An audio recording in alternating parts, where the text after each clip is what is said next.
If you have an injured player in fantasy, you need to stop scrolling. Today we are going over how to deal with an injury. Injuries can ruin your season in fantasy, or if you know what to do, they can just be a minor setback. So today we're going over what to do. Now getting started, there are really two types of injuries. There are season-ending injuries where the players are essentially useless from now on. And then there's also injuries where the player will eventually return. A player like CeeDee Lamb, George Kittle. So the player still has some value. And I'm going to be starting with number one. So basically anyone who had Malik Nabers, Tyreek Hill, James Conner, etc. My best advice to you, you need to spam trade. It is almost impossible to win a fantasy league without trading, because that means if you did, you would have had a near perfect draft, and that would just be extreme luck. Some of the best players in fantasy always get drafted in way later rounds and just sit on someone's bench before breaking out. So now it's your job to try to get those players by trading. And in your case, a player like Malik Nabers has no value. You can't trade him for anything, so you need to look at the rest of your team and decide, okay, who has the most value here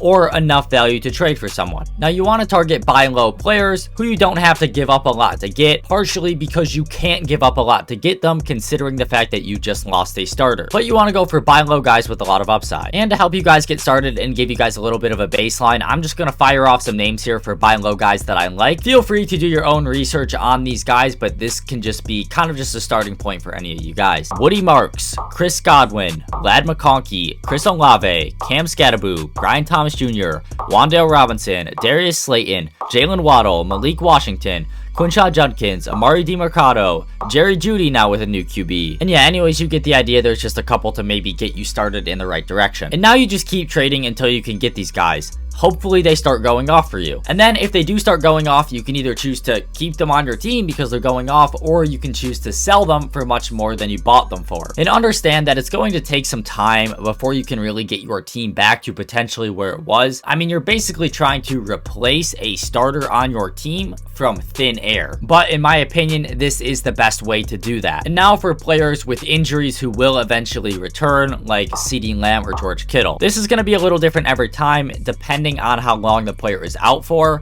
And there's also another factor. I look at two factors here when I look at players like this: the amount of time until the player returns and your current fantasy football record. Essentially asking yourself the question, can you tank this player being out, or are you in a must-win now situation? Let's say we found out today CeeDee Lamb was going to be out for 4 more weeks and you're 0-4. In my opinion, you should be trading CeeDee because you could easily be 0-8 by the time that CeeDee Lamb comes back, and now you're kind of like already out of playoff contention. But let's say you're 4-0. You could definitely wait it out, in my opinion, knowing CeeDee Lamb's upside when he is back. Worst case scenario,